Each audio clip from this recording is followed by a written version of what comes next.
ఆరాధన కార్యక్రమాన్ని ఈరోజు ప్రారంభించుకుంటున్నాం.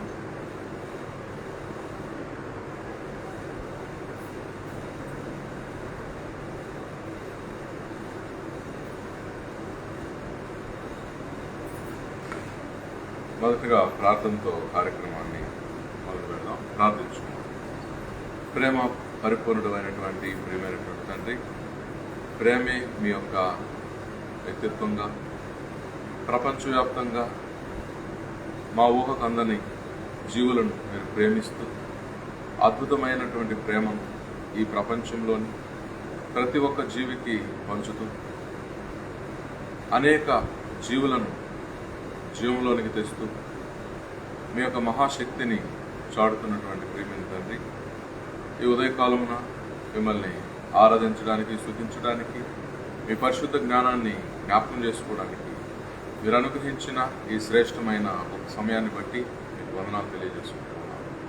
మరి ఈ రోజున మేము ఏదైతే ఆలోచించబోతున్నామో ప్రతిదీ సత్యమై ఉండినట్లుగా మీ యొక్క చిత్తానుసారముగా మాకు జ్ఞానాన్ని దయచేస్తారని, మీ సత్యంలో మాకు వెలుగును చూపిస్తారని, మరి జీవితాన్ని మీ యొక్క వెలుగులో మేము ముందుకు తీసుకుని వెళ్ళడానికి ఏ ఆటంకం లేకుండా చివరి వరకు ఈ కార్యక్రమం మీ మహిమార్థమై జరుగునట్లుగా మీ సహాయం మాకు అనుగ్రహిస్తారని యేసు పరిశుద్ధ నామములో ప్రార్థిస్తున్నాం తండ్రి. ఆమేన్.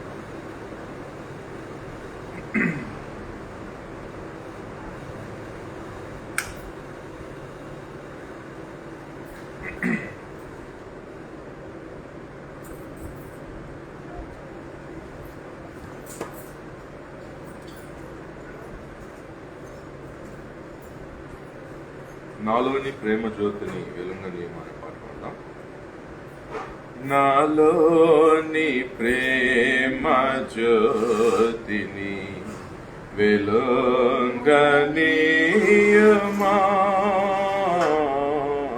నాలోని ప్రేమ జ్యోతిని వెలుగనీయమా, ప్రజాళికే నే దేవేనై ప్రకాశమీయగా,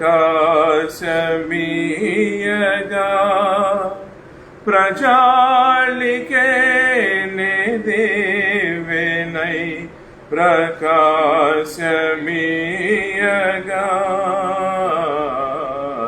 నాలోని ప్రేమ జ్యోతిని వెలుగనీయమా, నీదు ప్రేమ మాటతో నేను సాగిపోవగా, జీవాత్మ పదములే నేను చూచి సాగగా, నాదు కండ్లు తేటగా ఆదరంబు చూపగా,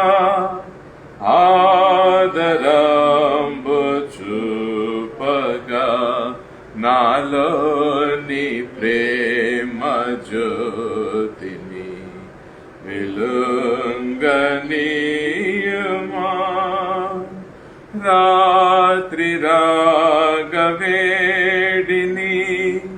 దాపు చేరి శాంతిగా, భీతి మీరియుండగా, భారమెల్ల తీరగా, స్వామి నాకు నేర్పుమా, జీవదాతగావుమా,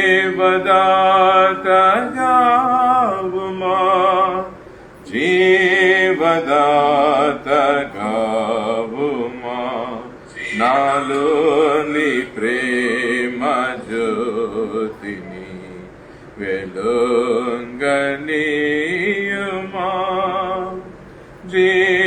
జీవయాత్ర చాలగా నేను కండ్లు మోయగా, చావులేని చోటుకే నీవు నిల్పు వీధికే చే ప్రేమతో చేరదీసి మన్పుమా, చేరదీసి మన్పుమా, నాలోని ప్రేమ జ్యోతిని వెలుగనీయుమా.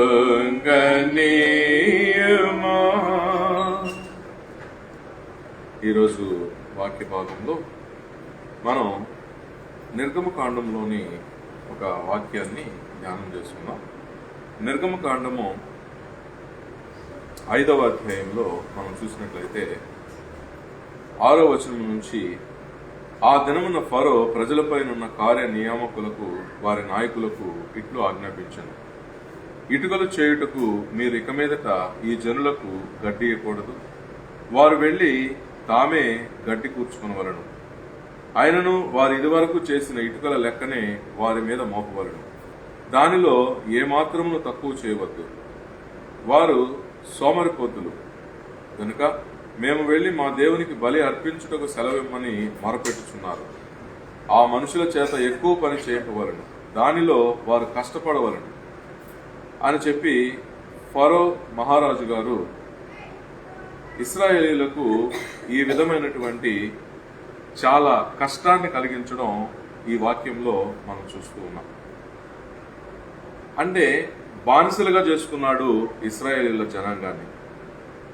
బానిసలుగా చేసుకొని ఇటుకలు చేయడానికి వాళ్ళకు గడ్డి ఇవ్వకుండా గడ్డి సమకూర్చుకొని, గడ్డి ఇస్తే ఎన్ని ఇటుకలు అయితే చేశారో అన్ని ఇటుకలు ప్రతిరోజు తయారు చేయాలని, ఇలాంటి ఒక భయంకరమైన కష్టాన్ని ఇశ్రాయేలీయులపై ఫరో మహారాజు మోపడం ఈ వాక్యంలో మనం చూస్తూ ఉన్నాం. మరి ఇటువంటి క్రూరమైనటువంటి కఠినమైనటువంటి హృదయాలు కలిగినటువంటి వాళ్ళు ఆనాడు ఉన్నారు, మరి ఈనాడు ఉన్నారు.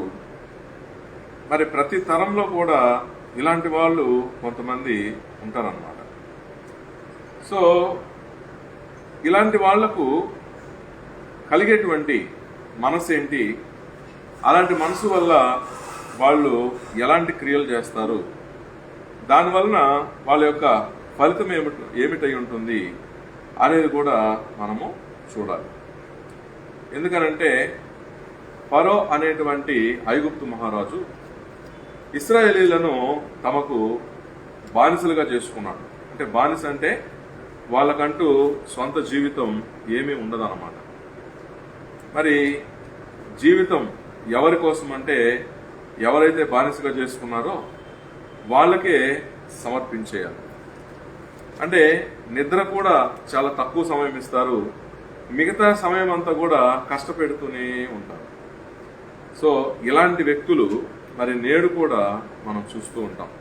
అంటే సాటి మనుషుల్ని, అంటే సాటి కుటుంబ సభ్యుల్ని నిరంతరం ఏడిపించడం, బాధ పెట్టడం, కష్టాలు పాలు చేయడం అనేది ఆ రోజు ఫరో ఇశ్రాయేలీయులకు ఎలాగ చేశాడో అదేవిధంగా ఈరోజు ఎంతోమంది తమ తోబుట్టువులకైతేనేమి, తమ తల్లిదండ్రులకైతేనేమి, తమ పిల్లలకైతేనేమి, అలాగే తమ యొక్క బంధుమిత్రులకైతేనేమి, తాము పనిచేసేటువంటి చోట్లో ఉండేటువంటి సాటి ఉద్యోగులకైతేనేమి, ఈ విధంగా కష్టాన్ని, బాధని కలిగించేటువంటి వాళ్ళు నాడు ఉన్నారు, నేడు కూడా ఉన్నారు.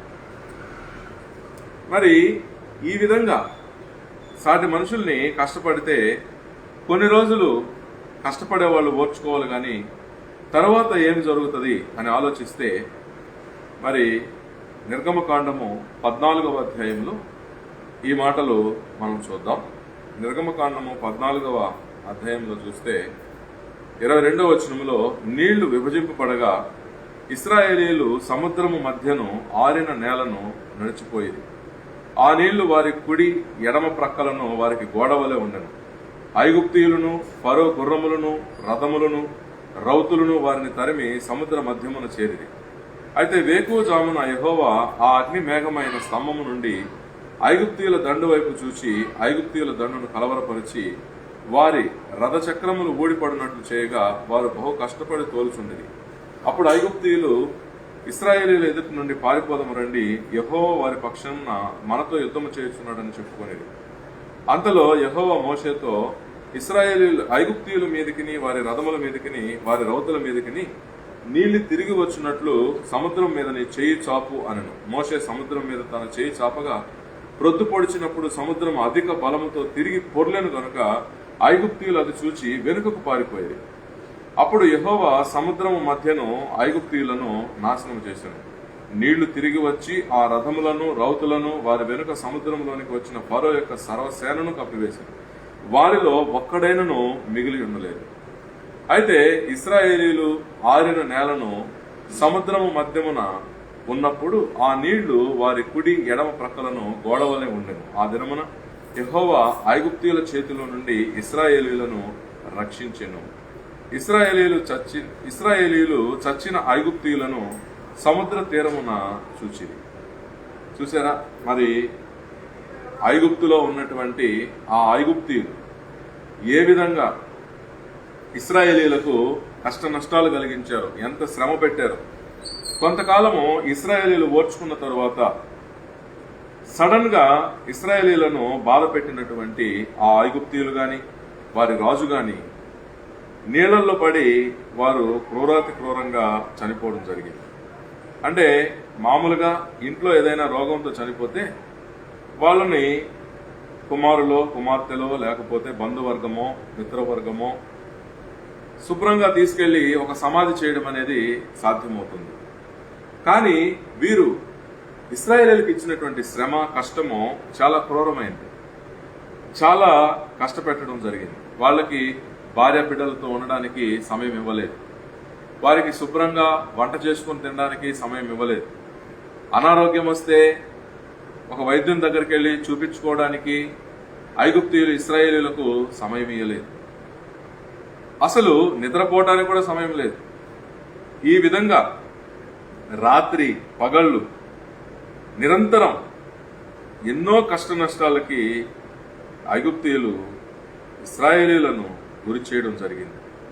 దానివల్ల చూడండి వారి యొక్క చావు ఎంత ఘోరాతి ఘోరంగా వచ్చిందో. చాలా క్రూరాతి క్రూరంగా, ఎవరు ఇక సమాధి చేయడానికి కూడా వీలు లేకుండా సముద్ర జలాల మధ్యలో చిక్కి వాళ్ళు చనిపోవడం జరిగింది.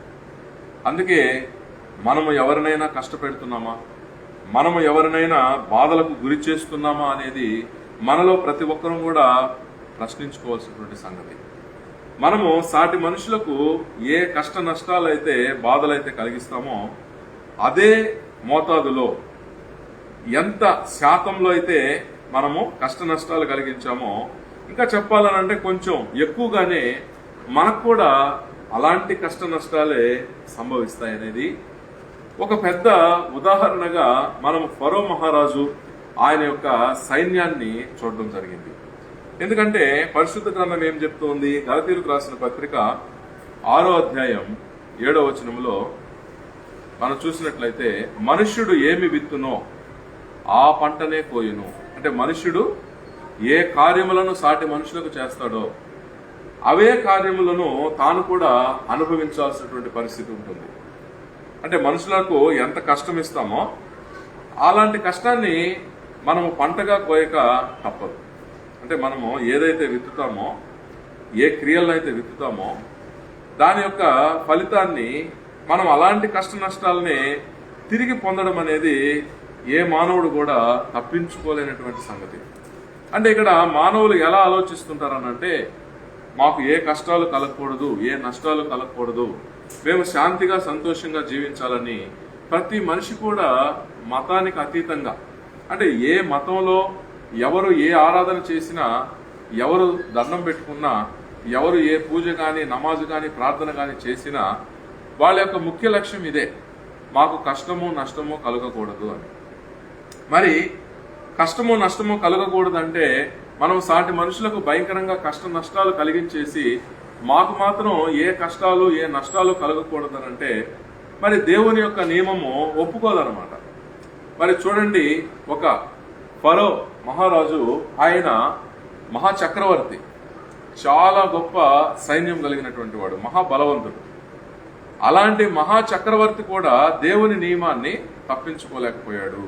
సో దేవుని నియమాలను మనుషులు కాదు, చక్రవర్తులు కూడా తప్పించుకోలేరు. సామాన్య మానవులే కాదు, చక్రవర్తులు కూడా దేవుని యొక్క నియమాలను తప్పించుకోలేదు. అంటే ఇక్కడ సూత్రం ఏమిటంటే, కష్టము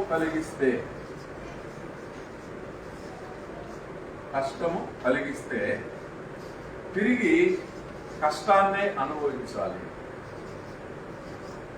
ఇది దేవుని యొక్క నియమం.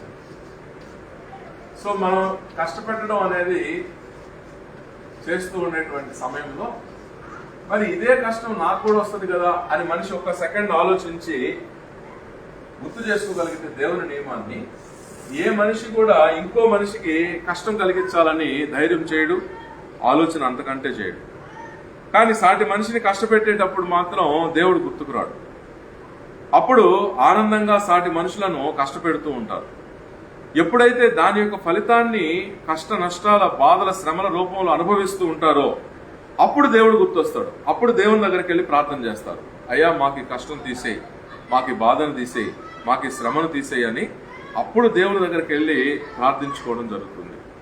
కానీ దేవుని యొక్క వాక్యం ఏమి తెలియజేస్తూ ఉంది అని అంటే, నేను చూచినంత వరకు, యోబు గ్రంథము 4వ అధ్యాయం 8వ వచనం, నేను చూచినంత వరకు అక్రమమును దున్ని కీడును విత్తువారు దానినే కోయుదురు.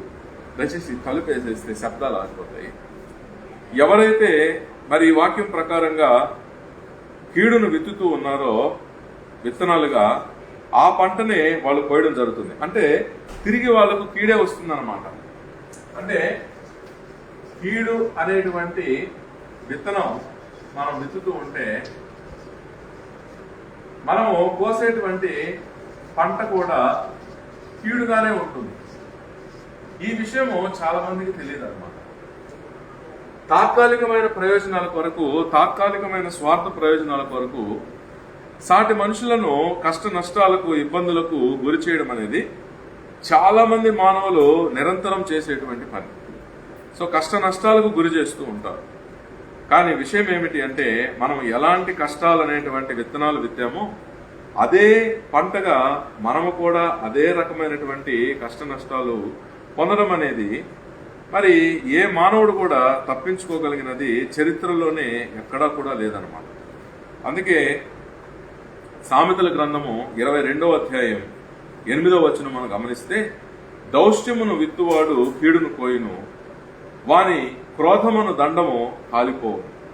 అంటే మనము దుష్ట క్రియలు చేస్తే, అంటే చెడు క్రియలు చేస్తే, చెడు క్రియలు మనము విత్తనంగా విత్తితే దానికి ఒక రిజల్ట్ అనేది మనం తప్పించుకోలేము. సో దానికి రిజల్ట్ ఏమిటి అంటే మనము కీడుని అనుభవించాల్సి వస్తుంది. మనం ఎంత చెడు క్రియలు చేస్తామో అంతగా తిరిగి మనం కీడుని అనుభవించాల్సినటువంటి పరిస్థితి అనేది మనకు ఉంటుంది. కాబట్టి మనము కీడును పొందకూడదు అని అంటే మనము ముందుగా దుష్టక్రియలు చేయడాన్ని మనము వదిలేసుకోవాలి. మరి మనం చేసినటువంటి క్రియలకు తగ్గట్టుగానే మనకు ఫలితాలు అనేవి దేవుడు కూడా ఇస్తూ ఉంటాడు.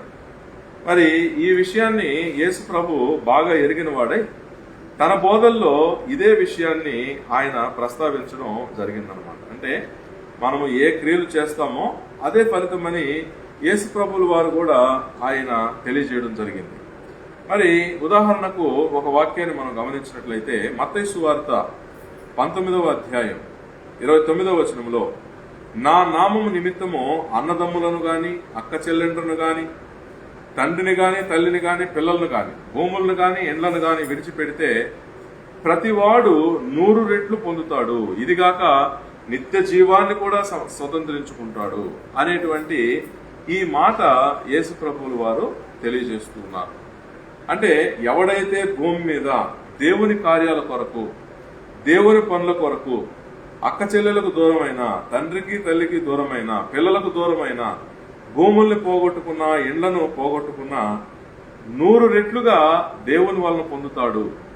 సో ఎవరైతే దేవుని కొరకు ఏదైనా త్యాగం చేస్తారో, అది తల్లిదండ్రులు కావచ్చు, అన్నదమ్ములు కావచ్చు, అక్క చెల్లెండ్రు కావచ్చు, పిల్లలు కావచ్చు, భూములు కావచ్చు, ఇళ్ళు కావచ్చు.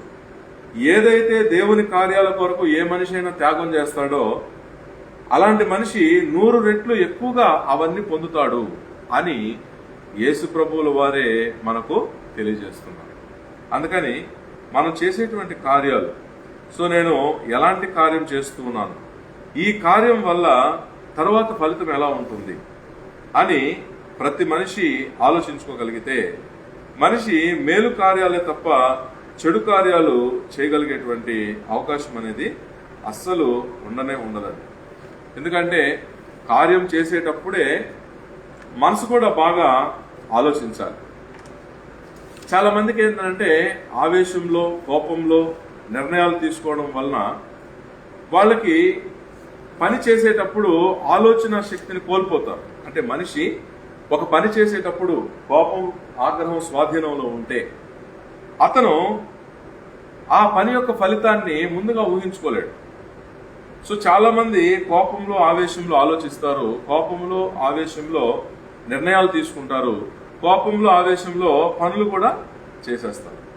సో అలా చేసినప్పుడు సాటి మనుషులకు కీడు కలిగి అదే విత్తనాలై రేపు కీడు, కష్టాలు అనేవి పంటగా కోసేటువంటి పరిస్థితి తప్పించుకోవడం అనేది జరుగుదన్నమాట. అంటే తప్పించుకోవడం అనేది వీలు కాదు. మరి ఎన్నో వాక్యాలు ఇదే విషయాన్ని మనకు సూచనగా తెలియజేయడం పరిశుద్ధ గ్రంథంలో మనం చూస్తూ ఉన్నాం. మరి బైబిల్ గ్రంథంలో కూడా మనం పరిశీలించినట్లయితే ఒక గొల్యాత్ అనేటువంటి ఒక జైంట్ ఉండేవాడు. గొల్యాత్ అనేటువంటి ఒక జైంట్ ఉన్నాడు. సో ఆ జైంట్ అంటే ఏంటి అంటే మనం మోకాళ్ళ వరకు వస్తామన్నమాట, అంత పొడుగుంటారు. వాళ్ళు జైంట్స్ అంటారు. వాళ్ళు ప్రపంచంలో చరిత్రలో జీవించిన వాళ్ళు ఎంతో మంది ఉన్నారు. సో అలాంటి జైంట్ ఒక ఆయన సౌల్ రాజు మీదకి యుద్ధానికి వచ్చాడు. నువ్వు ఒంటరిగా రా, నేను కానీ నిన్ను చంపేస్తే మీ రాజ్యం నాది, నువ్వు కానీ నన్ను చంపితే నా రాజ్యం మీది, ఫిలిస్తీన్ల రాజ్యం ఇశ్రాయేలీయులది అవుతుందని ఓపెన్ ఛాలెంజ్ విసరడం జరిగింది. మరి అటువంటి మహాశక్తిమంతుడు యుద్ధశాల దగ్గరకు యుద్ధానికి వెళితే సౌలు మహారాజు తన ప్రాణాన్ని కోల్పోతాడు, పోగొట్టుకుంటాడు. సో ఆయన ఏం చేశాడనంటే ఎదురు చూస్తూ ఉన్నాడు, దీనికి ఏమన్నా పరిష్కారం వస్తుందేమో, నేనైతే పోతే చచ్చిపోతాను, కాబట్టి దీనికి ఏదన్నా నాకు ఒక పరిష్కారం కావాలి, ఎలా అని ఆలోచించుకుంటున్నాడు తప్ప ధైర్యం చేసి అయితే మాత్రం పోలేకపోతున్నాడు యుద్ధానికి. ఎందుకు పోలేడు అనంటే పోతే మరణం అనేటువంటిది తప్పించుకోగలిగేటువంటి అవకాశము ఏ కోశాన లేదు. మరి అలాంటి సమయంలో ఇశ్రాయేలీలు తమ రాజు ప్రాణాలని కాపాడడానికి ఒక్కరు కూడా ముందుకు రావట్లా. ఎందుకంటే అలాంటి జైంట్తో ఫైట్ చేస్తే వాళ్ళ ప్రాణాలు పోతాయని ప్రతి ఒక్క ఇశ్రాయేలీయుడు, ఇశ్రాయేలీ సైనికులు వాళ్ళు భయపడిపోతున్నారు.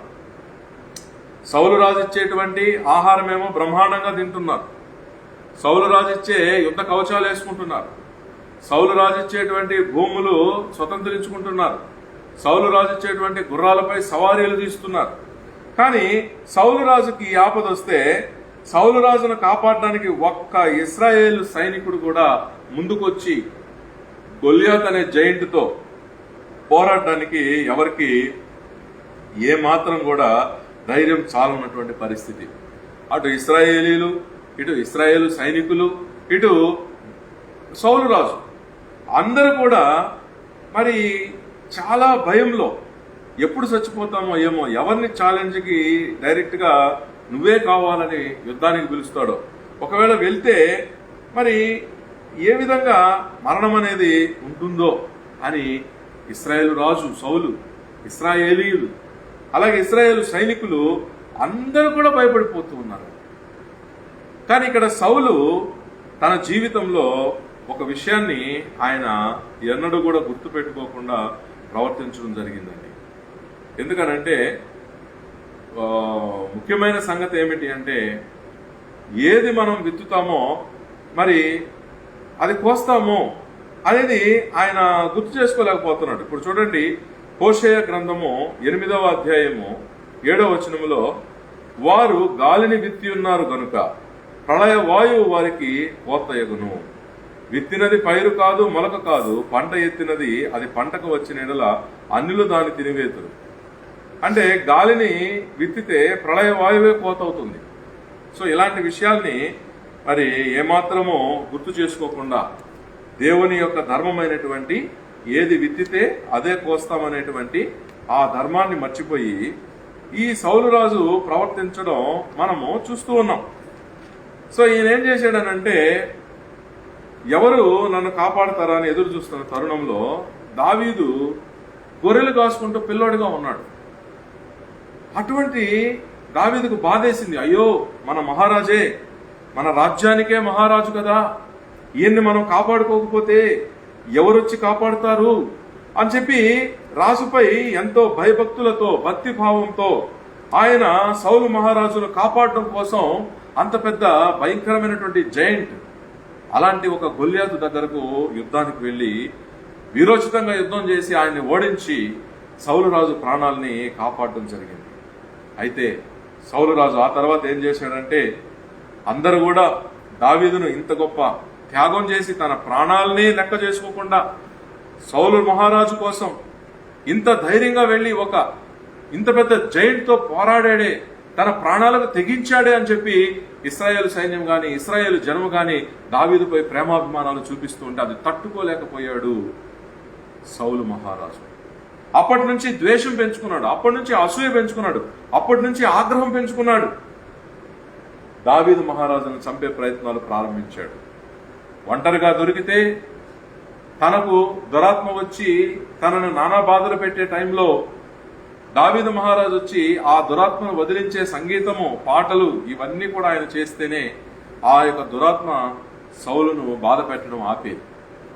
అలా దురాత్మ నుంచి విడుదల కలిగించడానికి వచ్చి దావీదు పాటలు పాడి దైవ సంగీతంతో ఆ యొక్క దురాత్మను బయటకు పంపిస్తా ఉంటే, దురాత్మ లోపల నుండి బాధలు పెడుతున్నంత వరకు దావీదును పిలువనంపించుకునేవాడు.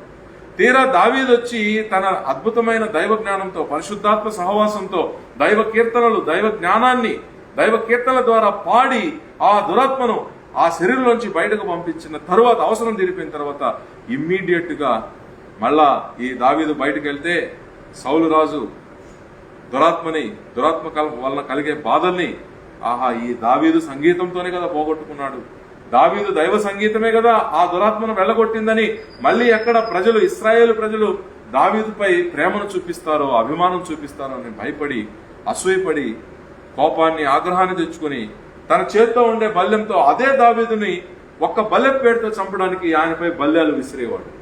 అయినా దావీదు తప్పించుకుని పారిపోయేవాడు. అరే, ఇంట్లో తప్పించుకున్నాం కదా అనేసి, రాజు ఇంట్లో తప్పించుకున్నాం కదా అనేసి భార్య దగ్గరికి వెళ్ళాడు దావీదు. అక్కడికి వచ్చాడు చంపడానికి. అయ్యో, భార్య దగ్గరకు ఉంటే రాజు చంపడానికి వస్తున్నాడే అని ప్రవక్త దగ్గరకు పోతే అక్కడికి వచ్చాడు చంపడానికి సౌలు మహారాజు. అయ్యో, కొండల మీదకు పోతే తప్పించుకుందామంటే అక్కడికి వచ్చాడు, అరణ్యంలో పోతే అక్కడికి వచ్చాడు, అడవిలోకి పోతే అక్కడికి వచ్చాడు, ఉద్యానవనాల్లోకి పోతే అక్కడికి వచ్చాడు. ఎక్కడికి వెళ్ళినా అక్కడికి వచ్చి సౌలు మహారాజు తన ప్రాణాలని నిరంతరం కాపాడే, దావీదు ప్రాణాలు తీయడానికి నిరంతరం సైనికుల్ని పంపిస్తూనే ఉన్నాడు, వెతికిస్తానే ఉన్నాడు. ఈయన కూడా వెళ్ళి చంపే ప్రయత్నం చేస్తా ఉన్నాడు. చూసారండి, ఇలాంటి మనుషులు ఉంటారు. ఆనాడే కాదు, నేడు కూడా ఉంటారు. ఎప్పటికీ ఇలాంటి మనుషులు కొంతమంది ఉంటారు. అయితే వాళ్ళు ఇలాంటి ఒక కీడుని వాళ్ళు విత్తనాలుగా వెతుకుతున్నారు కాబట్టి వాళ్ళ యొక్క అంతము ఎలా ఉంటుందో కూడా మనం చూడాలి. మొదటి సమూయేలు 31వ అధ్యాయంలో, అంతలో ఫిలిస్తీయులు ఇశ్రాయేలీలతో యుద్ధము చేయగా ఇశ్రాయేలీలు ఫిలిస్తీయుల ఎదుట నుండి పారిపోయారు. గిల్బోవా పర్వతం వరకు ఫిలిస్తీయులు వారిని హతము చేయొచ్చు, సౌలును అతని కుమారులను తరుముచు యోనాతాను, అబినాదాబు, మెల్కీషువా అను సౌలు యొక్క కుమారులను హతము చేసిరి. యుద్ధములో సౌలు ఓడిపోవచ్చుండగా అతడు అంబులు వేయి వారి కంటపడి వారి చేత బహుగాయములను పొందెను. అప్పుడు సౌలు, సున్నతి లేని వీరు వచ్చి నన్ను పొడిచి అపహాస్యము చేయకుండానట్లు నీ కత్తి దూసి దాని చేత నన్ను పొడువమని తన ఆయుధములను మోయవాంతో చెప్పగా అతడు భయం చేత అలాగూ చేయి నొల్లకుండాను కనుక సౌలు తన కత్తి పట్టుకుని దాని మీద పడెను. సౌలు మరణమాయనని అతని ఆయుధములు మోయేవారు తానును తన కత్తి మీద పడి అతనితో కూడా మరణమాయను. చూసారా, సౌలు మహారాజు, ఆయన 3 కుమారులు, సౌలు మహారాజు ఆయుధాలు మోసేటువంటి వాళ్ళు అందరూ కూడా ఒక్కరోజే చనిపోయారు. ఎంతటి సౌలు మహారాజు, ఎంతటి రాజ లాంఛనాలతో ఆయన సమాధి జరగాలి, సైనికుల యొక్క సెల్యూట్తో, ఆయనకు రాజ మర్యాదలతో సమాధి జరగాల్సినటువంటి వాడు ఈరోజు తన కత్తిపై తానే పడి తనను తానే చంపుకున్నటువంటి మరణాన్ని తెచ్చుకున్నాడు సౌలు మహారాజు. కానీ దీనికి కారణం ఏమిటి అంటే, ఆయనకు బలం ఉన్నప్పుడు, ఆరోగ్యం ఉన్నప్పుడు తనని కాపాడుతూ ఉన్నటువంటి దావీదును దురాత్మ నుంచి కాపాడుతున్నాడు. సౌలు మహారాజు ప్రాణాపాయంలో గొల్యాతు దగ్గర అవమానాన్ని ఎదుర్కొంటున్నప్పుడు, ఆ ఛాలెంజ్కి రెస్పాండ్ అవ్వలేక అవమానాన్ని ఎదుర్కొంటున్నప్పుడు రాజు అవమానాన్ని తీర్చి రాజు తరపున యుద్ధం చేసి రాజును గెలిపించి సౌలు మహారాజు ప్రాణాన్ని కాపాడింది దావీదు మహారాజు. అంతేకాదు, ఫిలిస్తీయులు ఎప్పుడు యుద్ధానికి వచ్చినా మరలా రాజు తరపున వెళ్లి యుద్ధం చేసి ఫిలిస్తీయులను ఓడించి ప్రతిసారి రాజును కాపాడాడు దావీదు మహారాజు. అలాంటి దావీదు మహారాజుని అనుక్షణం వెంటాడి అడవుల్లో, అరణ్యాల్లో, కొండల్లో, పర్వతాల్లో ప్రవక్త దగ్గర, రాజు దగ్గర ఒకసారి దావీదు మహారాజు ఒక రాజు దగ్గరికి వెళ్లి ప్రాణానికి కాపాడుకోవడానికి ప్రయత్నం చేశాడు. అప్పుడు ఆ రాజు దగ్గర కూడా వెళ్లి దావీదు ప్రాణాలను తీసేయడానికి సౌలు మహారాజు ప్రయత్నం చేయడం జరిగింది. ఈ విధంగా ఎక్కడికి వెళుతున్నా సరే అక్కడికి వచ్చి చంపే ప్రయత్నం చేసి ఎంతో కష్టానికి గురి చేశాడు సౌలు మహారాజు. అందుకే మనం మొదటే చూసాం, కష్టము దాని సాటి మనుషులకు కలిగిస్తే తిరిగి కష్టాన్ని అనుభవించాలి. కీడు అనే విత్తనాల్ని సాటి మనుషులకు కలిగిస్తే కీడునే మనం పంటగా పోయాలి అనేటువంటి ఈ సూత్రం, ఇది చరిత్రలో నిరూపింపబడినటువంటి సూత్రం. అంటే ఈ సూత్రాన్ని తప్పించుకున్నటువంటి వాళ్ళు ఈ సృష్టిలో ఎవరూ లేరండి. ఎవరు కూడా ఈ సూత్రానికి అతీతులైనటువంటి వాళ్ళైతే ఎక్కడా కూడా మనకు కనపడదు. ఎందుకంటే మనము ఏమి విత్తుతామో దాన్ని కొయ్యాలి అనేటువంటిది అది స్పష్టమైనటువంటి ఒక దేవుని యొక్క నియమం, స్పష్టమైనటువంటి దేవుని నియమం.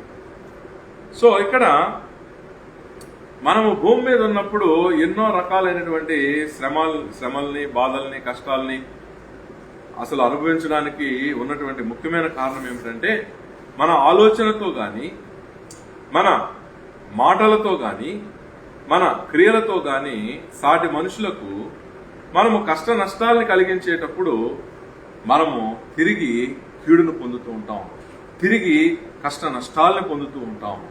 అందుకే తెస్సలోనికీయులకు రాసినటువంటి మొదటి పత్రిక 5వ అధ్యాయం 14వ వచనంలో ఇలాగూ రాయబడింది, ధైర్యము చెడిన వారిని ధైర్యపరచుడి, బలహీనులకు ఊతమీయుడి. అంటే ఒక పక్క మనము ఒక రకమైన క్రియల్ని ఇప్పటి వరకు కూడా చూడటం జరిగింది. సో రెండో రకమైనటువంటి క్రియలు కూడా ఉన్నాయండి. అంటే మొదటి రకమైన క్రియలు ఉన్నాయి, రెండో రకమైనటువంటి క్రియలు కూడా ఉన్నాయి. సో ఈ రెండు రకాలైనటువంటి క్రియలను కూడా మనం పరిశీలించి జాగ్రత్తగా మనము నిర్ణయాలు తీసుకోవాలి. ఎందుకనంటే మనకు ధైర్యం పోగొట్టు ఉండేటువంటి వాళ్ళు ఉంటారు. ఎందుకనంటే ఇక్కడ మనుషుల్లో రెండు రకాలు ఉంటారండి. ఒక రకం వాళ్ళు ఎవరు అంటే, ధైర్యమును కలిగించే వాళ్ళు ఒక రకం. అంటే మనము ఓడిపోతున్న క్షణాల్లో, భయపడుతున్నటువంటి క్షణాల్లో, కష్ట నష్టాల్లో ఉన్న క్షణాల్లో మనకు ధైర్యాన్ని కలిగించేటువంటి వాళ్ళు మొదటి రకం. సో రెండో రకం ఎవరండి అంటే, కష్ట నష్టాల్లో ఉన్నప్పుడు మనల్ని ఇంకా భయభ్రాంతులకు గురి చేసి భయమును కలిగించేటువంటి వాళ్ళు రెండో రకం. ఇశ్రాయేలీలు అసలే బానిసత్వంలో ఉన్నారు, కానీ వాళ్ళ సైన్యం ఏం చేసిందంటే ఇంకా భయం కలిగించేది. ఒకప్పుడున్న గడ్డిస్తే మీరు ఇటుకలు చేశారు, ఇప్పుడు మేము గడ్డి ఇవ్వము, మీరే వెళ్ళి గడ్డి ఏరుకొని తెచ్చుకోవాలి. ఆ గడ్డితో ముందు మేము గడ్డిస్తే ఎన్ని ఇటుకలు చేశారో అన్ని ఇటుకల సంఖ్య తగ్గకుండా మీరు ఇటుకలు రోజు చేయాలి అని నిద్రపోనీయకుండా, భార్య భర్తతో, భర్త భార్యతో, తల్లిదండ్రులు బిడ్డలతో, బిడ్డలు తల్లిదండ్రులతో గడపనీయకుండా, తృప్తిగా ఒక కూర వండుకొని తినడానికి అవకాశం ఇవ్వకుండా, తృప్తిగా అసలు ఒక స్నానం అనేది కూడా చేయనీయకుండా 24 గంటలు కూడా ఇశ్రాయేలు సైన్యము, ఫరో మహారాజు ఇశ్రాయేలీలకు కష్టాన్ని కలిగించడం జరిగింది. ఆ విధంగా కష్టాన్ని ఇశ్రాయేలీలు విత్తారు. పంటగా వాళ్ళు ఏం కోసారు అంటే ఒక ఫరో మహారాజు రాజలాంఛనాలతో, సైన్యం యొక్క రాజలాంఛనాలతో తన యొక్క సంతానం చేత సమాధి కావాల్సినటువంటి వాడు ఒక సముద్రం మధ్యలో సముద్ర జలాలు మింగేస్తే అనాథలాగా సాటి సైనికులతో సమానంగా ఆ సముద్రపు జలాల్లో కొట్టుకొని పోయి చనిపోయాడు ఫరో మహారాజు. చూసారా? కాబట్టి మనము ఏమి విత్తుతామో దాన్నే కోస్తాము. కీడును మనం విత్తనాలుగా విత్తితే మనం కోసే పంట కూడా తిరిగి మనకు కీడే ఉంటుంది. చెడు క్రియల్ని మనం విత్తితే కీడే మనం పంటగా కోస్తాము. అందుకని ఏమి విత్తాలి అంటే ధైర్యము కలిగించే క్రియలు విత్తమని దేవుని ఒక వాక్యము మనకు ప్రబోధిస్తా ఉంది. ధైర్యాన్ని విత్తాలి, బలహీనులకు ఊతమిచ్చే క్రియలు చేయాలి. 1 దశలోనికీయులకు 5వ అధ్యాయం 14వ వచనం, encourage the disheartened, help the weak అని వాక్యం మనకు తెలియచేస్తా ఉందండి. అట్లాగే రోమిలకు రాసిన పత్రిక 15వ అధ్యాయం 2వ వచనంలో, తన పొరుగువానికి క్షేమాభివృద్ధి కలుగునట్లు మనలో ప్రతివాడును మేలైన దాని యందు అతనిని సంతోషపరచవలెను. కాబట్టి ఇక్కడ మనకు అర్థమయ్యేది ఏమిటి అంటే మేలు కలిగించేటువంటి క్రియల్ని విత్తనాలుగా విత్తాలని వాక్యం మనకు ప్రబోధిస్తూ ఉంది. మేలు కలిగించేటువంటి క్రియలు, అంతేకాకుండా సంతోషాన్ని కలిగించేటువంటి క్రియలు. సో సాటి మానవులకు మనము సంతోషాన్ని కలిగించు క్రియలను మనం చేస్తూ రావాలి. సంతోషాన్ని కలిగించేటువంటి క్రియలు. సో అనేక మంది ఎవరైనా నవ్వుతూ ఉంటే చూడలేరండి. వాళ్ళ దగ్గరికి వెళ్ళి చాలా దుఃఖాన్ని కలిగించేటువంటి పనులు చేస్తూ ఉంటారు. నేను అనేక సంఘ సహవాసాల్లో, ఆరాధనల్లో కూడా చూస్తూ ఉంటాను. చిన్నపిల్లలు నవ్వుతూ కేరింతలు కొడుతూ తల్లి చంకలో వాళ్ళు ఆడుకుంటూ ఉంటే పెద్దవాళ్ళు చాలా మంది చూడలేరు. వెళ్ళి జుట్టు లాగేస్తారు, వెనక నుంచి జుట్టు లాగుతారు, బుగ్గలు గిల్లేస్తారు, వాళ్ళకి ఏదన్నా కారం లాంటిది తెచ్చి నాలుక మీద పెట్టేస్తారు. వాళ్ళు ఏడుస్తూ ఉంటే వీళ్ళు ఆనందపడతారు.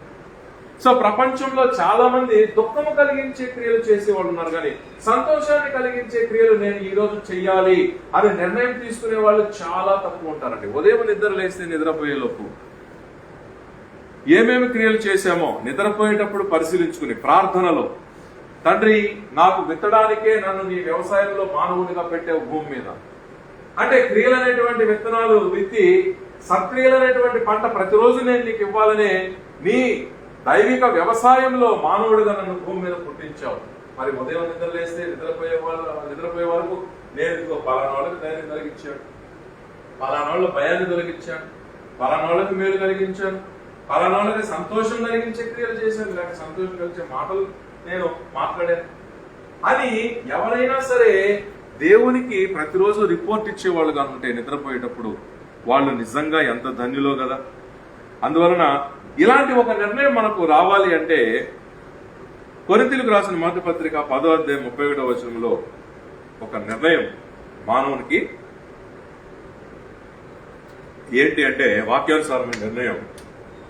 కాబట్టి మీరు భోజనము చేసినా పానము చేసినా ఏమి చేసినా సమస్తము దేవుని మహిమ కొరకే చేయండి. అంటే నా క్రియలు దేవుని మహిమ కొరకై ఉండాలి అని ఎవరికైతే లక్ష్యం ఉంటుందో, అంటే ప్రతి మనిషి తన స్వార్థం కొరకే క్రియలు చేస్తాడు. దేవుని మహిమ కొరకు క్రియలు చేయటకు నిర్ణయం తీసుకోవాలి.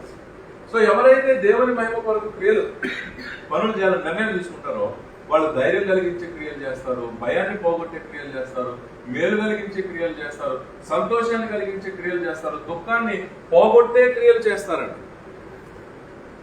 సో ఒక దురాత్మ వచ్చి భయంకరమైన బాధలు, కష్ట నష్టాలని సౌలు మహారాజుకు కలిగిస్తూ ఉంటే దైవ సంగీతముతో, దైవ జ్ఞానాన్ని సంగీతంగా పాడి ఒక మ్యూజికల్ ఇన్స్ట్రుమెంట్ వాయిస్తూ దైవ జ్ఞానాన్ని ఆయన పాటలుగా పాడి తన యొక్క దైవ జ్ఞాన శక్తితోటి, ఎందుకంటే ఆది యందు వాక్యం ఉండెను, వాక్యమే దేవుడై ఉండెనని మనకు వాక్యం తెలియజేస్తుంది. ఎందుకంటే దేవుని వాక్యం శబ్దంగా వస్తే అక్కడికి దేవుని సన్నిధి వచ్చేస్తుంది. దేవుని వాక్యం ఎక్కడైతే పాటల రూపంలో కానీ, మాటల రూపంలో కానీ, ఒక సంగీతం రూపంలో కానీ పలుకుతూ ఉందో, ధ్వనిస్తూ ఉందో అక్కడికి దైవ సన్నిధి వచ్చేస్తుంది, దైవ శక్తి వస్తుంది. ఆ విధంగా ఒక దైవ శక్తిని దావీదు సౌలు దగ్గరికి తీసుకొని వచ్చి సౌలుని ఇబ్బంది పెట్టే దురాత్మను వదిలిస్తూ ఉండేవాడు. కానీ దురాత్మ ఇబ్బంది పెట్టినంతసేపు దావీదుని పిలువనంపించి వాడు సైనికుల్ని పంపించి సౌలు మహారాజు ఒకసారి దురాత్మ వదిలిపోయింది అనుకోండి, పక్కనే ఉన్న బలిని తీసి ఆ దావీదుని చంపే ప్రయత్నం చేసేవాడు. చూసారా? ఈలాగూ భయము కలిగించి కీడును కలిగించేటువంటి క్రియలు విత్తేటువంటి వాళ్ళు ఎంతో మంది ఉన్నారు చరిత్రలో, నేడు కూడా ఉన్నారు. కానీ అలాంటి సౌలు మహారాజు మహా రాజలాంఛనాలతో చాలా గౌరవనీయంగా సమాధి చేయబడాల్సినటువంటి వాడు చాలా ఘోరాతి ఘోరంగా అందరూ సైనికులతో పాటు చచ్చిపోయినటువంటి విధానంలో సైనికులైనా ఇంకొక సైనికుడితో యుద్ధం చేసి వీరోచిత మరణం పొందుతాడు. కానీ సౌలు మహారాజు దావీదు మహారాజుని పెట్టిన బాధలకి కష్టాలకి ఫలితంగా ఆయన ఎలాంటి మరణం పొందాడనంటే తన కత్తి మీద తానే పడి చచ్చిపోయే మరణాన్ని సౌలు మహారాజు పొందాడు. చూసారా? అందుకని ప్రియులారా, మనం అందరం కూడా ఒక ఆలోచన చేసేటప్పుడు ఆలోచించాలి. ఇది మేలు కలిగించే ఆలోచనేనా ఎవరికైనా?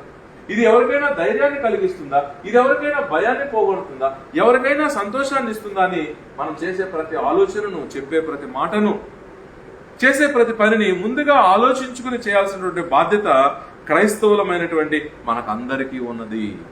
తెస్సలోనికీయులకు రాసిన మొదటి పత్రిక 5వ అధ్యాయం 11వ వచనంలో మీరు ఇప్పుడు చేయుచున్నట్టుగానే ఒకరినొకడు ఆదరించి ఒకరికొకడు క్షేమాభివృద్ధి కలుగజేయుడి అని రాయబడింది. అంటే క్రైస్తవులు చేసేటువంటి క్రియలు ఎలా ఉండాలనంటే దానివల్ల ఇతరులకు ఆదరణ కలగాలి, ఇతరులకు క్షేమం కలగాలి, ఇతరులకు అభివృద్ధి కూడా కలగాలి. సో ఇవన్నీ కూడా మన క్రియల ద్వారా కలిగించే ప్రయత్నం మనం చేయాలి. ఆదరణ, క్షేమము, అభివృద్ధి, సంతోషము, మేలు, ధైర్యం కలిగించడం, ఇవన్నీ కూడా మన క్రియల్లో ఉండేటట్లుగా మనం జాగ్రత్త పడితే మనకు దేవుడిచ్చేటువంటి బహుమానము గొప్పగా ఉంటుంది. ఎందుకంటే దేవుడు ఎప్పుడు కూడా మేలు చేసినటువంటి వారికి రెట్టింపు మేలు చేసేవాడే గాని ఆయన తక్కువ చేసేటువంటి వాడు కాడండి. దేవుడు నమ్మదగిన వాడు. కాబట్టి మనం శ్రద్ధగా సత్క్రియలను చేస్తే దేవుడు రెట్టింపు మేలు ఇవ్వడానికి ఆయన ఎల్లప్పుడూ కూడా ఆయన సిద్ధంగానే ఉంటాడు. అందుకే వాక్యానుసారంగా మనము గమనిస్తూ ఉంటే తీతు 3వ అధ్యాయం 8వ వచనంలో దేవుని యందు విశ్వాసం ఉంచిన వారు సత్క్రియలను శ్రద్ధగా చేయటం యందు మనస్సు ఉంచాలి. అంటే దేవుని యందు విశ్వాసం ఉంచడం అంటే దాని అర్థం ఏమిటి? మనం క్రైస్తవ పేరుని హిందూ పేరు తీసేసి పెట్టుకుంటే, ముస్లిం పేరుని తీసేసి హిందూ పేరుని పెట్టుకున్నంత మాత్రాన మనము దేవుడు అంగీకరించే అంతటి విశ్వాసం అని దేవుడు అనుకుంటాడా? మన విశ్వాసాన్ని విశ్వాసంగా దేవుడు అంగీకరిస్తాడా? ఆయన దృష్టిలో అది సంతోషింపదగిన విశ్వాసం అవుతుందా? దేవుని దృష్టిలో సంతోషింపదగిన విశ్వాసము ఎప్పుడవుతుంది అంటే మనము తీతు 3వ అధ్యాయం 8వ వచనంలో నేర్చుకుంటున్నాం. ఏంటి? సత్క్రియలను శ్రద్ధగా చేయటం మనసు ఉంచిన వాళ్లే దేవుని యందు విశ్వాసం ఉంచిన వాళ్ళు. దేవుని యందు మనం విశ్వాసం ఉంచామంటే దాని అర్థం సత్క్రియలను శ్రద్ధగా చేయడానికి మనం మనసు పెట్టాలి. ఇక్కడ మనసు పెట్టాలనే వర్డ్ అండర్లైన్. మనసు పెట్టకపోతే ఏ మనిషి ఏ పని చేయలేడు. సో నేను మంచి పనులు చేయడానికి మనసు పెట్టాలి. ఇది మెయిన్ క్యాప్షన్. ఈరోజు మెయిన్ క్యాప్షన్ ఏమిటి అంటే మంచి పనులు చేయడానికి మనసు పెట్టాలి. ఇది క్యాప్షన్. సో చేసేటువంటి పనులు మంచివిగా ఉండాలి, కానీ దానికి మనసు పెడితేనే చేయగలం. ఇది తీతు 3:8 ప్రకారంగా మనం నేర్చుకుంటూ ఉన్నాం. సో ఎవరైతే ఈ క్రియల్ని నిద్రలేస్తే నిద్రపోయే లోపల చేయాలో, ధైర్యాన్ని కలిగించేవి, భయాన్ని పోగొట్టేవి, మేలు కలిగించేవి, సంతోషాన్ని కలిగించేవి, ఆదరణని, క్షేమాన్ని, అభివృద్ధిని కలిగించేవి నిద్రలేసినప్పటి నుంచి నిద్రపోయే వరకు ఎవరైతే చేస్తారో, ఈ క్రియలు చేయడానికి, ఈ మంచి పనులు చేయడానికి తమ మనస్సును ఉంచుతారో, మరి అలాంటి వారికి దేవుడు నిజంగా గొప్ప బహుమానమే సిద్ధపాటు చేస్తున్నాడు. రోమీయులకు రాసిన పత్రిక 2వ అధ్యాయము మరి 10వ వచనంలో సత్క్రియ చేయు ప్రతి వారికి ఏ దేశస్థుడైనా పర్లేదు, వానికి మహిమ, ఘనత, సమాధానం ఇస్తాడంట. అలాగే 11వ వచనంలో రాయబడింది దేవునికి అసలు పక్షపాతం లేదంట. ఏ కులం వాడైనా, ఏ మతం వాడైనా, ఏ దేశస్థుడైనా ఈ క్రియలను చేయడానికి నిర్ణయించుకుంటే వాళ్ళకి దేవుడు ఖచ్చితంగా అక్షయతనిస్తాడంట. అంటే వాళ్ళకి ఇక మరణం లేనటువంటి మహిమ రాజ్యములో వారికి ప్రవేశం ఉంటుంది. ఏమంటే దేవుని రాజ్యం అంటే ఏమిటి? మరణము లేని మహిమ రాజ్యం. అదే దేవుని రాజ్యం. మరణము లేని మహిమ రాజ్యములో ప్రవేశం కలుగుతుంది. అక్కడ ఉండేటువంటి అన్ని గొప్ప విషయాలు మనము అనుభవించగలుగుతాం. మరణము లేని మహిమ రాజ్యంలో మనకు ప్రవేశం. అది యూదులైనా, గ్రీసు దేశస్థులైనా, హిందువులైనా, ముస్లింలైనా, సిక్కులైనా, ఎవరైనా సరే నిర్ణయం తీసుకోవాలి. ఏంటి? దేవుని మహిమ కొరకు నేను క్రియలు చేయాలి అంటే ధైర్యాన్ని కలిగించేవి, ఇతరుల భయాన్ని పోగొట్టేవి, ఇతరులకు మేలు కలిగించేవి, ఇతరులకు సంతోషపెట్టేవి, ఇతరుల యొక్క దుఃఖాన్ని పోగొట్టేవి, ఇతరులకు ఆదరణ, క్షేమం, అభివృద్ధి కలిగించేవి. ఈ క్రియలు నేను చేస్తానని మనసు పెట్టి చేస్తే వాళ్ళు మరణించిన తర్వాత మరణము లేని మహిమ రాజ్యములో వాళ్ళకి దేవుడు ప్రవేశాన్ని ఇస్తాడు. చూసారండి, దేవునికి పక్షపాతమే లేదంట. అరే ఇతను మాలోడే, అరే ఇతను కమ్మోడే, ఇతను రెడ్డోడే, ఇతడు సిక్కే, ఇతడు బౌద్ధుడే, ఇతను ఇస్లాంని ఫాలో అయిన వాడే, ఏమి పక్షపాతం లేదంట. వాక్యమే చెప్తుంది రోమా 2వ అధ్యాయంలో 11వ వచనం. దేవునికి పక్షపాతం లేదు. ఎవరైతే ఇలాంటి క్రియలు చేస్తారో మహిమ, ఘనత, అక్షయత పొందుతారంట దేవుని వాళ్ళు. అందువల్ల ప్రియులారా, మనకి మహిమ, ఘనత, అక్షయత, మరణం లేని దేవుని మహిమ రాజ్యంలో ప్రవేశం కలగాలనంటే నిర్ణయం తీసుకోవాలి.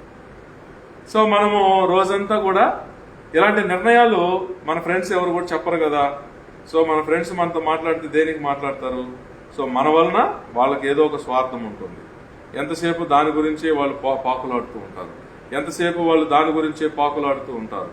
మనల్ని ఆయా విషయాల గురించి రియాక్ట్ అవ్వమని, స్పందించమని, పాజిటివ్గా వాళ్ళు చెప్పింది చేయమని మరి ఫ్రెండ్స్ అందరూ కూడా మనల్ని బలవంత పెడుతూ ఉంటారు. అంతే కదండి ఫ్రెండ్షిప్ అంటే.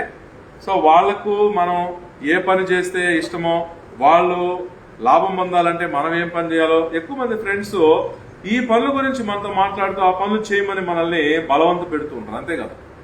కానీ అయ్యా నువ్వు పుట్టింది దేవుని యొక్క మహిమ నిమిత్తము, నేను పుట్టింది కూడా దేవుని మహిమ నిమిత్తమే.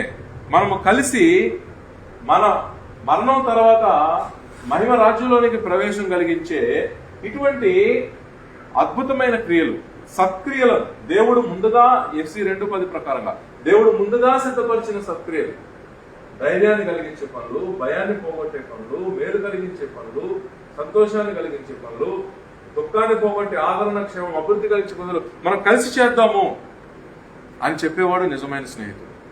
ఎందుకంటే కలిసి వాళ్ళు ఈ పనులు చేస్తే కలిసి మరణం తర్వాత దేవుని మహిమ రాజ్యంలోనికి ప్రవేశిస్తారు. అంతే కదా.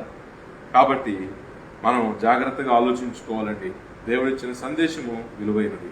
ఎందుకంటే మనం సరైన నిర్ణయాలు తీసుకుంటేనే మన ఎండింగ్ సరైనదిగా, గొప్పదిగా ఉంటుంది.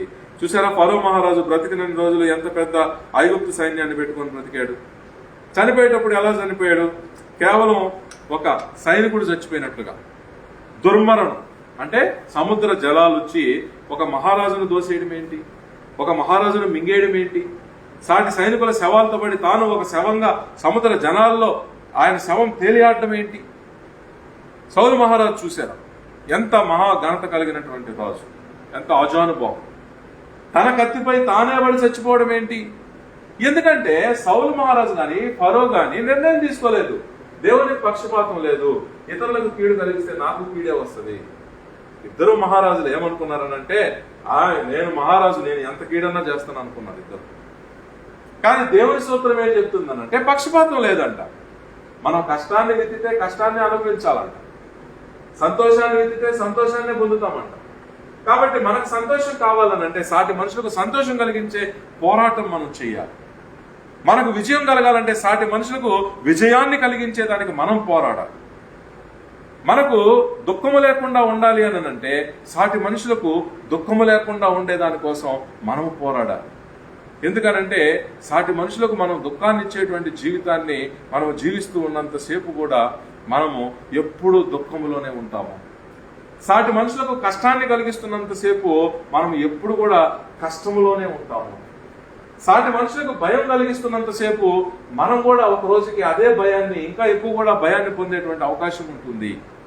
అందుకే ప్రియులారా, కష్టం కలిగించేటప్పుడే ఆలోచించాలి. సౌలు మహారాజు అనుకున్నాడు, దావీదు ఆఫ్టర్ ఆల్ ఒక మనిషే కదా, నా రాజ్యంలో ఒక సైనికుడే కదా, నేను ఎంతన్నా కష్టం కలిగిస్తానని దావీదు మహారాజు ఒక పక్క ఫిలిస్తీన్లతో పోరాటం, రాజును కాపాడటం. వెంటనే ఈయన దావీదును చంపడానికి తరుముకోవడం. దావీదు అడవులోకి పోయేవాడు, కొండల్లోకి పోయాడు, అరణ్యాల్లోకి పోయాడు, ఉద్యానవనాల్లోకి పోయేవాడు, రాజుల దగ్గర తలదాచుకునేవాడు, ప్రవక్త దగ్గర తలదాచుకునేవాడు, తన భార్య దగ్గర తలదాచుకునేవాడు.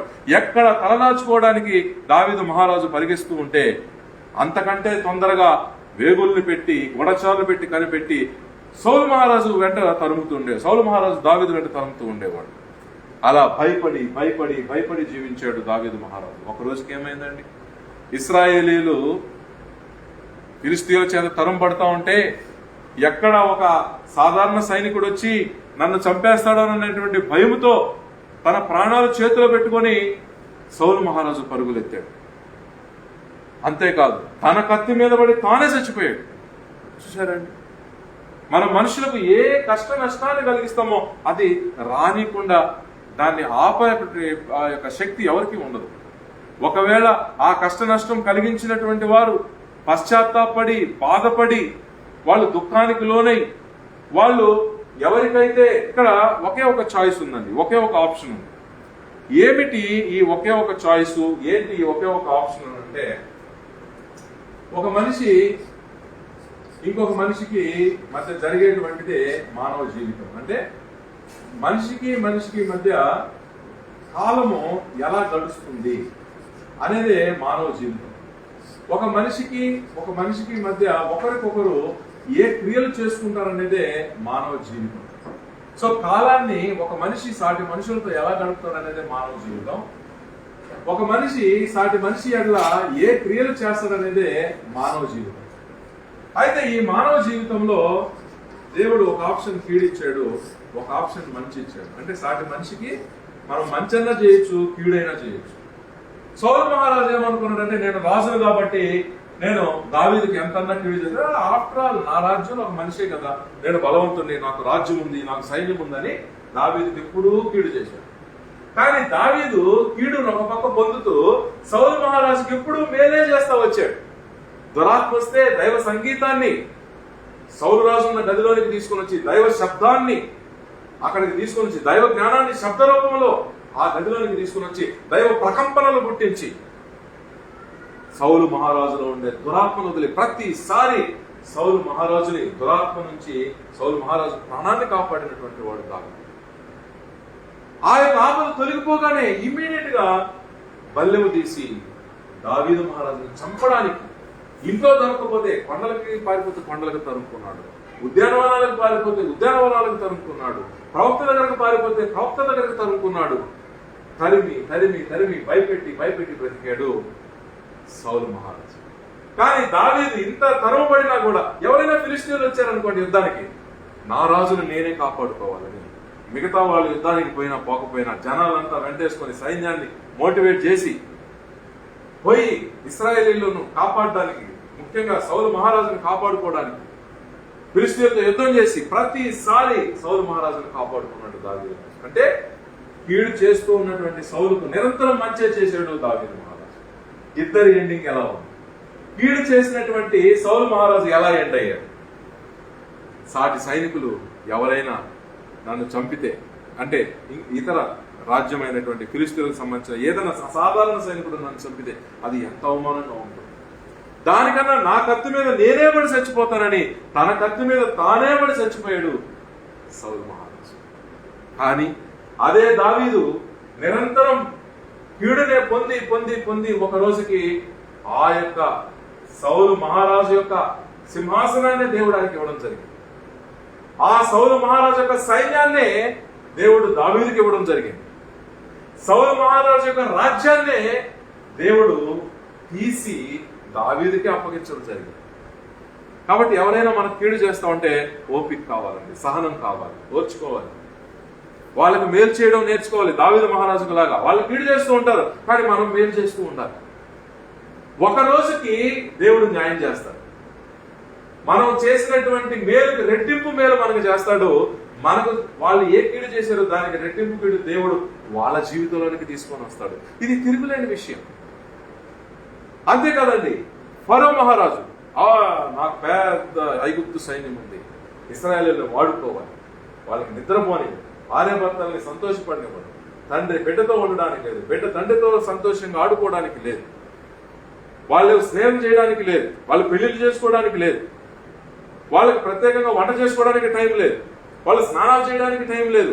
కష్టపడాలి కష్టపడాలి, గడ్డి తేవాలి, కాల్చాలి, ఇటుకలు చేయాలి, గడ్డి తేవాలి, కాల్చాలి, ఇటుకలు చేయాలి, రాత్రి పగలు ఇదే కష్టం కష్టం కష్టం కష్టం. ఇశ్రాయేలు ఓర్చుకున్నాడు, కష్టపడ్డారు. ఒక రోజు వచ్చింది, వాళ్ళని పాలు తేనెలు ప్రవహించేటువంటి దేశం వైపుగా దేవుడు తీసుకెళ్లిపోయాడు.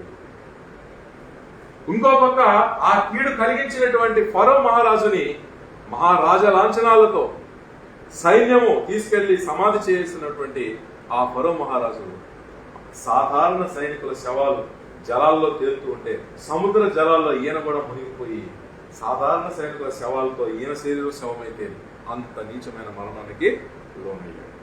సో ఇంతకీ మనము దేవుని మహిమ కొరకే నా జీవితం అని అర్థం చేసుకుంటే, మనము భవిష్యత్తును కోరుకుంటే మరణం అనేది తప్పదు. మరణం తర్వాత మహిమ రాజ్యములో నేను ప్రవేశిస్తేనే కష్ట నష్టాలకి శాశ్వత విముక్తి కలుగుతుంది. ఎందుకంటే దేవుని మహిమ రాజ్యంలో ఆకలి లేదు, దప్పిక లేదు, కామం లేదు, అవసరాలు లేవు, సూర్యరశ్మి బాధ లేదు, భూకంపాల బాధ లేదు, వరద బాధితులంగా ఉండాల్సిన అవసరం లేదు, వరదలు రావు, వర్ష బాధ లేదు, ఎండ బాధ లేదు, అగ్ని బాధ లేదు, గాలి వచ్చి మనల్ని కొట్టేసే బాధ లేదు, ఏ బాధలు లేవు. మహిమ శరీరముతో మహిమ రాజ్యములో ఆకలి దప్పికలు లేకుండా శాశ్వత కాలం మరణం లేకుండా జీవించగలిగే జీవితం, పక్షపాతం లేకుండా దేవుడు అలా పెట్టేసినాడు. రెడీ. యూదులా నో ప్రాబ్లం, ఇశ్రాయేలీలా నో ప్రాబ్లం, హిందువులా నో ప్రాబ్లం, ఇస్లామీలా నో ప్రాబ్లం, బౌద్ధులా నో ప్రాబ్లం, అసలు దేవుడే లేడనుకున్నాడా నో ప్రాబ్లం. కానీ అతను చేసిన క్రియలు ఇవి అయి ఉందా? దేవుడు ఉన్నాడో లేడో నాకు కనపడట్లేదండి, నేను నమ్మనన్నాడు ఒకడు. అవును, దేవుడిని మనమే చూపించలేం కదా. FC 4:6 ప్రకారంగా అందరిలో వ్యాపించి అందరిలో ఉంటాడు. ఆయన తీసి చూపించే సత్తా ఎవరికి లేదు ప్రపంచంలో. ఎందుకని? చీమ అయితే ఇదిగో తీసి ఇది చీమ అని పెడతాం, ఇదిగో చాక్ పీస్ అయితే తీసి ఇదిగో చాక్ పీస్ అని పెడతాం. సకల విశ్వాలలో, సకల మనస్సుల్లో, సకల శరీరాల్లో, సకల జీవాత్మల్లో, సకల గ్రహ గోళాంతరాలలో వ్యాపించి ఉన్నటువంటి మహాశక్తి దేవుడు. ఆయన తీసి ఇదని చూపించే శక్తి విశ్వంలో ఎవరికీ లేదు.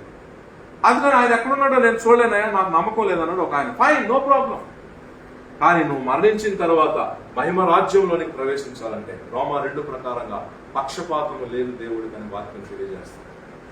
సో పక్షపాతము లేని దేవుడు నిద్రలేస్తే నిద్రపోయే వరకు ధైర్యము కలిగించే క్రియలు, ఇతరుల భయాన్ని పోగొట్టే క్రియలు, ఇతరులకి మేలు చేసే క్రియలు, ఇతరులకి సంతోషాన్ని కలిగించే క్రియలు, ఇతరుల దుఃఖాన్ని పోగొట్టే క్రియలు, ఇతరులకు ఆదరణని, క్షేమాన్ని, అభివృద్ధిని కలిగించే క్రియలు ఎన్నుకొని ఇంకా 2-3 కలిసి చేస్తే ఇంకా మంచిది. ఎందుకంటే ఒక్కరే చేస్తే ఇంతే చేయగలరు, ఇద్దరుగా చేస్తే ఇంత చేయగలరు, 10 మందిగా చేస్తే ఇంత చేయగలరు, 1000 మందిగా చేస్తే ఇంకా ఎక్కువ చేయగలరు.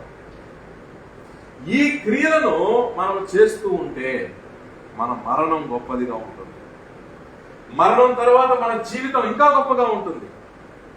ఇహమందు పరమందు మనకు జరిగే మేలుని, మనం పొందే ఆశీర్వాదాన్ని ఎవ్వరూ ఆపలేరండి. అందుకని దేవుని వాక్యాన్ని నమ్మినటువంటి వాళ్ళు, దేవుణ్ణి విశ్వసించేటువంటి వాళ్ళు తమ క్రియల్ని నమ్ముకోవాలి, మంచి క్రియల్ని నమ్ముకోవాలి.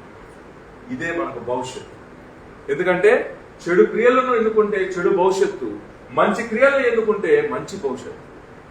సో ఎలాంటి భవిష్యత్తు కావాలో మనమే నిర్ణయం తీసుకోవాలి. సౌలు మహారాజు భవిష్యత్తును చూడలేదు. తాత్కాలికంగా తన అధికారాన్ని నిరూపించుకోవడం కోసం ఆఫ్టర్ ఆల్ అనుకున్నాడు, ఇతను కేవలం నా రాజ్యంలో ఒక పౌరుడే కదా అనుకున్నాడు. తనని కాపాడుతూ ఉన్న దావీదును హింసలు పెట్టాడు, నాశనం చేయడానికి నిరంతరం జీవించాడు. తీరా తన కత్తిపై పడి తానే చనిపోయాడు. అదే దావీదు తనకు హాని చేస్తున్నప్పటికీ ఇతను దేవునిచే ప్రతిష్ఠించబడినటువంటి రాజు కాబట్టి, ఆయన రాజ్యంలో నేను ఉన్నాను కాబట్టి ఆయన్ని కాపాడడం నా ధర్మం అనుకొని వదలక మానక శ్రద్ధ పెట్టి మనసు పెట్టి మేలు కార్యాలని సౌలు రాజును చేస్తూ వచ్చాడు. అందుకే సౌలు రాజ్యం యొక్క ఘనత మహిమ దావీదే దేవుని ద్వారా పొందడం జరిగింది. సౌలు రాజు యొక్క కిరీటము దావీదే దేవుని దగ్గర పొందడం జరిగింది. సౌలు రాజు యొక్క సకల సైన్యము దావీదే అధికారిగా ఆయన రాజ్యాన్ని ఆడడం జరిగింది. అందుకని ప్రియులారా, మనం ఆలోచించుకుందాం, మంచి నిర్ణయాన్ని తీసుకుందాం. ఎందుకనంటే మంచి నిర్ణయాన్ని బట్టే మంచి క్రియలు, మంచి క్రియలను బట్టే మంచి భవిష్యత్తు. కాబట్టి ఈ వాక్యాన్ని మరి దేవుడు దీవించును గాక. మరి ఈ యొక్క వాక్యము ఫేస్బుక్లో మరి యూట్యూబ్లో అనేక ప్లాట్ఫామ్స్లో పోస్ట్ చేయబడుతుంది. మరి చూసిన ప్రతి ఒక్కరికి మేలు చేసే మంచి కార్యాలు చేయడానికి దేవుడు హృదయాన్ని తెరిచి నిర్ణయాలు కలిగించును గాక. ఆమేన్.